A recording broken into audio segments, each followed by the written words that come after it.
Ilagay na ang karne at haluin ng kamay. I-check kung matigas pa ang karne, tusukin ng tinidor. Haluin ang sabaw, tingnan ang gulay, itabi, tingnan ulit ang karne. Okay. Umiwalay na po ang taba sa buto. Himayin ang taba na nakakapit sa buto.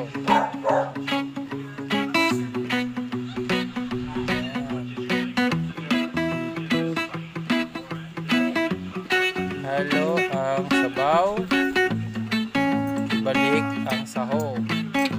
Halo. Anong tawag niya sa niluluto mo, Skyla? Balik ang dahon. Hindi pa luto. Himayin ulit ang buto para tanggal ang mga nakakapit na karne.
Isa, tabi mo na yung ano.